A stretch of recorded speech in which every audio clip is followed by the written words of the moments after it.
გასული კვირის დაიჯესტში მოგიყვებით. დიდი ტარანტინო ბრუნდება, მაგრამ უკვე მსახიობის ამპლუაში. Rockstar Games-ის ლამის დახურვის ისტორია მოყოლილი თანადამფუძნებლის მიერ. Blade-ის ვერშემდგარი ბენეფისი Marvel-ის სამყაროში. ახალი ამბები Call of Duty-ის ფილმის გადაღებების გარშემო და რა სურპრიზს უმდადებენ Capcom-ელები Resident Evil-ის ფანებს. აბა მოეწყვეთ კარგად და დავიწყოთ. Quentin Tarantino დიდ ეკრანებს უბრუნდება. თანაც არა როგორც რეჟისორი, არამედ როგორც მსახიობი.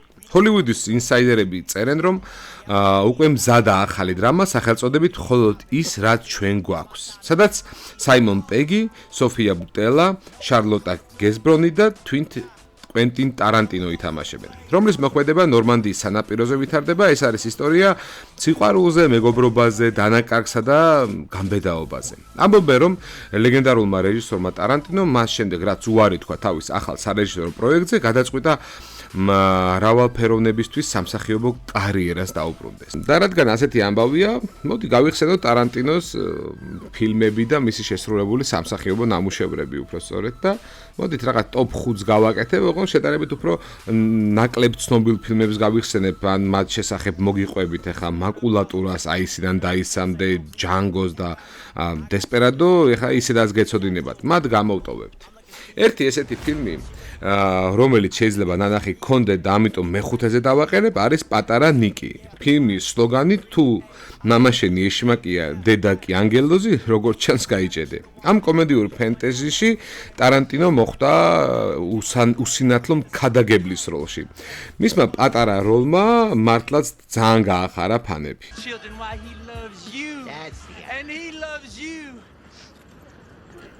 Here he goes. You make the Lord very nervous. All right. I'm burning now. Take it easy. Hellfire is burning me alive. He's burning. Burning me. The beast is alive. He's among us. Clear the street. The devil is here. მეოთხე ადგილზე დავაყენებდი ფილმ Sukiyaki Western Django. და ნუ დაგაბნევთ სიტყვა Sukiyaki, აქ ასეთი კალამბურია, იაპონიაში ეს ერთ-ერთი ატრიის სახეობა, ფილმს კი სახელი იტალიური სპაგეტი ვესტერნების, აი როგორიც არის თქვა კეთილი ბოროტე, ეგენი სპაგეტი ვესტერნის ტიპი არის და მაგის პაროდია ესე ვთქვა, იაპონელმა რეჟისორამ ტაკაში მიიკემ, აქ ცოტა პილპილით დაამატა Tarantinos სახით.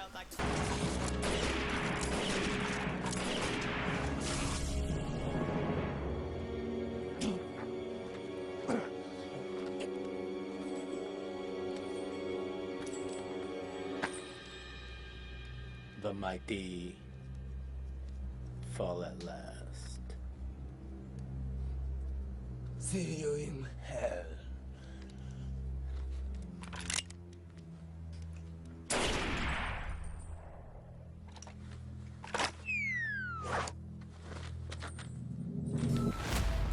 მესამე ადგილზე კომედია ქალბოტონი არეულობა. რეჟისორი პიტერ ბოგდანოვიჩის ფილმის პრემიერა 2014 წელს ვენეციის კინოფესტივალზე შედგა. მსუბუქი რომანტიკული კომედია ესკორტის მომსახურე გოგონაზე, რომელიც ცნობილ რეჟისორთან შეხვედრის შემდეგ მთელ თავის ცხოვრებას ცვლის. და ვის შეიყვარებს თუ გამოიცნობთ? დიახ, სწორედაც Quentin Tarantinos. Brown, hey, darling. It's what Charles Boyer says to Jennifer Jones just before they fall in love. You mean to tell me after all that it's not even original? What's original? Honey, if we're going to get to the Sonny Chiba triple feature, we need to leave right now. As a kung fu actor, he's the only guy on the planet who loves movies more than I do. That's true. But you know a lot. აბა გადავიდეთ მეორე ადგილზე. გოგონა ნომერი 6. რეჟისორი Spike Lee. სურათი მოგვითხრობს ახალგაზრდა აფრო-ამერიკელ ქალზე, რომელიც ნიუ-იორკში კარიერის აწყობას ცდილობს. თუმცა საკუთარი თავის რეალიზების რამოდენიმე წარუმატებელი მცდელობის შემდეგ ის უბრალოდ გოგონა ნომერი 6 ხდება. ანუ სექსუალური ტელეფონის ოპერატორი. თუმცა ახალი თანამდებობა გოგონას ეხმარება რაღაცები გაიგოს თავის ცხოვრებაზე და ყველაფერს სხვა კუთხით შეხედოთ. მიუხედავად იმისა, რომ სურათი გაქირავებაში ჩავარდა, ეპიზოდურ როლებს ასრულებენ ისეთი ცნობილი პიროვნები, როგორც არის Spike Lee, Halle Berry, Madonna და რა თქმა უნდა თვით Quentin Tarantino. Didn't Murray tell you that? No, he did not tell me that. No, he didn't. Well, he fucking should have. Okay, look. This is kind of embarrassing. Okay, yes, it's required of the role. It's a major part of the role. All right? And we're not trying to be weird here. და საპატიო პირველ ადგილზე გავიდა ნამდვილად ჩემთვის შოკის მომგვრელი როლი სერიალში ჯაშუში. დარწმუნებული ვარ ბავშვობაში რამოდენიმე სერია მაინც გექნებათ ნანახი. სერიალის შემქმნელია ლეგენდარული ჯეი აბრამსი, ვარსკვლავური ომების შემოქმედი და სულის ჩამდგმელი. სერიალის ჟანრი არის უფრო spy რაღაცა ესეთი ჯაშუშური თამაშების სამეცნიერო ფენტეზის ელემენტებით. სერიალს 5 სეზონი აქვს, მაგრამ ჩვენ ყველაზე მეტად პირველი გვაინტერესებს. რადგან სწორედ იქ მე-12-მე-13 სერიებში გამოჩნდა ჩვენი სუპერ ჯაშუში კვენტინ ტარანტინო. დიახ, იქ მან აგენტ მაკნან კოულის როლი შეასრულა და არ ვიცი, მარტო საბრძოლო სცენა რა დღეს შეაფასეთ. Ooh, felt that one, didn't you? Kickboxer, eh? I love me kickboxers.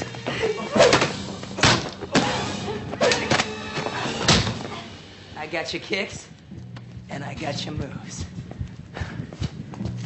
Bring it on.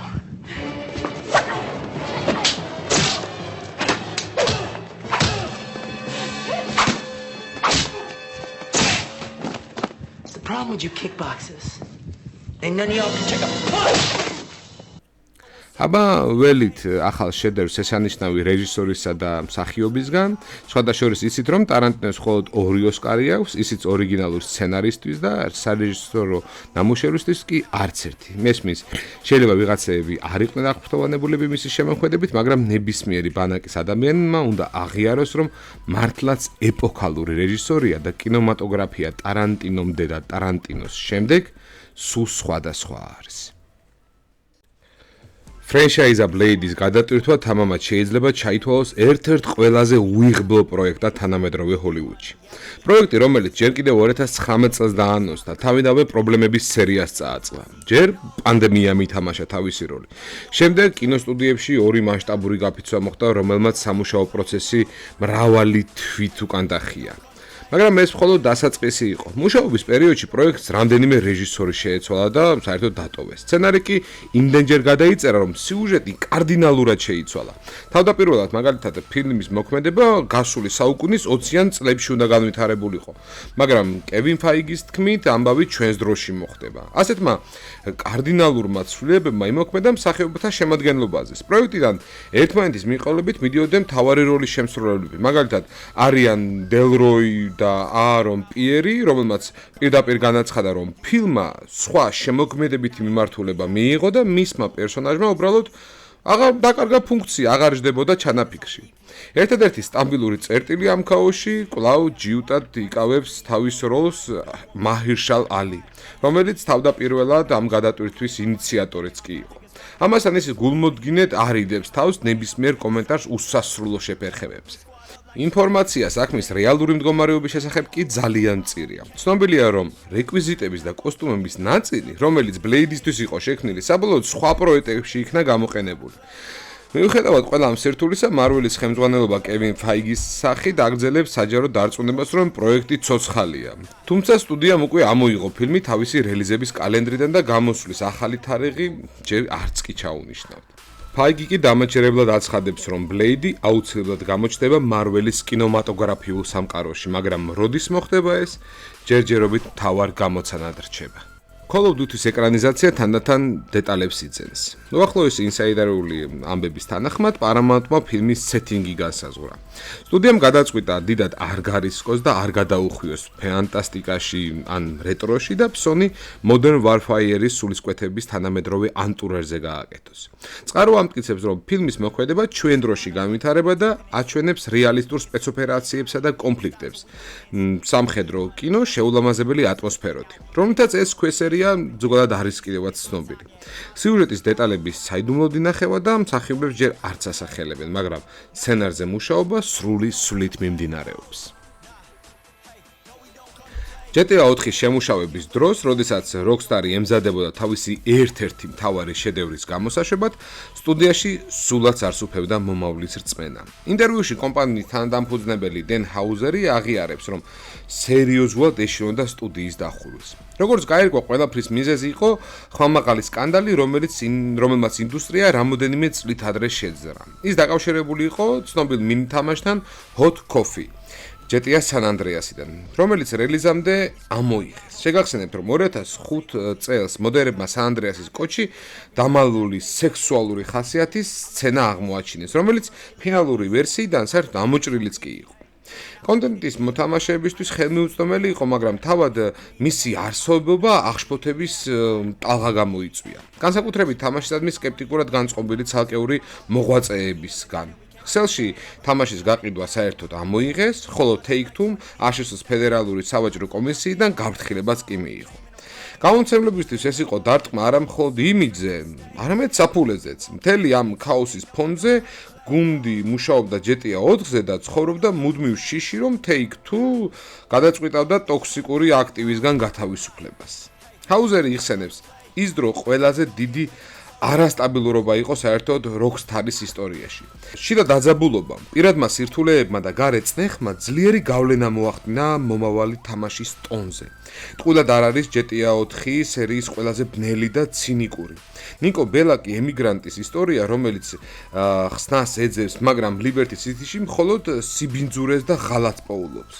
თავისი შემქმნელების მდგომარეობას თითქოს ასახავდა კიდევაც. ახლა ძნელი წარმოსადგენია, რომ კომპანია, რომელმაც GTA 5 და Red Dead Redemption-ი აჩუქა სამყაროს, შეიძლება ერთი მოდიფიკაციის გამო დაეხურათ, მაგრამ მაშინ 2000-იანების შუა პერიოდში Rockstar-ი ჯერ კიდევ ძალიან ესე ვთქვათ, მოწყვლადი იყო და სკანდალსა და წარმატებებს შორის ზღვარზე ცხოვრობდა.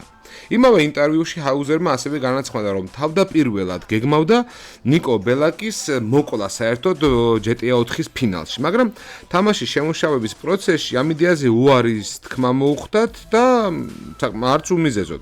ჰაუზერის თქმით, Rockstar-ის თამაშის შიდა ლოგიკა მოითხოვს, რომ სიუჟეტური ხაზის გავლის შემდეგ მოთამაშეებს თავისუფლად შეეძლოთ სამყაროს კვლევა, დამატებითი დავალებების შესრულება, ანუ მთავარი გმირი რომ დაღუპული იყოს, ეს წესი დაირღვევა, ესე ვთქვათ. მიუხედავად ამისა, პროტაგონისტის სიკვდილის იდეა დეველოპერებმა არ მიატოვეს, არამედ თავისი შემდეგ ნაწილში გამოიყენეს. დეველოპერები ასეთი აღიარება უნებურად გვაფიქრებს GTA 6-ის მომავალზე. ლოგიკურია ვივარაუდოთ, რომ რადგან თამაში ორი პროტაგონისტი იქნება, დეველოპერებს შეეძლებათ კვლავ უპრობლემოდ განახორციელონ დრამატული ფინალი, სადაც ერთ-ერთი გმირი იღუპება, მეორე კი აგრძელებს თავისუფალ მოგზაურობას მსოფლიოში.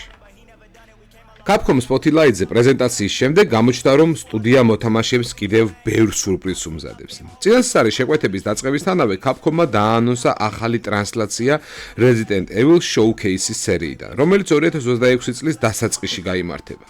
დეველოპერები კვირდებიან, რომ იქ აჩვენებენ ახალ მასალებს Requiem-ის შესახებ და საკულტო ჰორორის სერიის ძირითად ნაწილის მომავალზე ისაუბრებენ. ღონისძიების ზუსტი თარიღი არ გახმაურებულა, მაგრამ როგორც ჩანს, შოუ იანვარში გაიმართება. სავარაუდოდ, სწორედ იქ იხილავენ ფანები საბოლოოდ ლეონს, რომლის დაბრუნების შესახებ საუბრები არ წყდება. Resident Evil Requiem-ის რელიზი დანიშნულია 2026 წლის 27 თებერვალს. PC-ზე, PlayStation 5-ზე, Xbox-ზე და Switch 2-ზეც. დღეს ამით დავასრულოთ. თუ მოგეწონათ ვიდეო და გვალაიქეთ, თუ ზოგადად კონტენტი არ დაგავიწყდეთ გამოწერა, რათა არ გამოგჩეთ შემდეგი ვიდეოები და აბა მომავალ ვიდეობამდე. კარგად.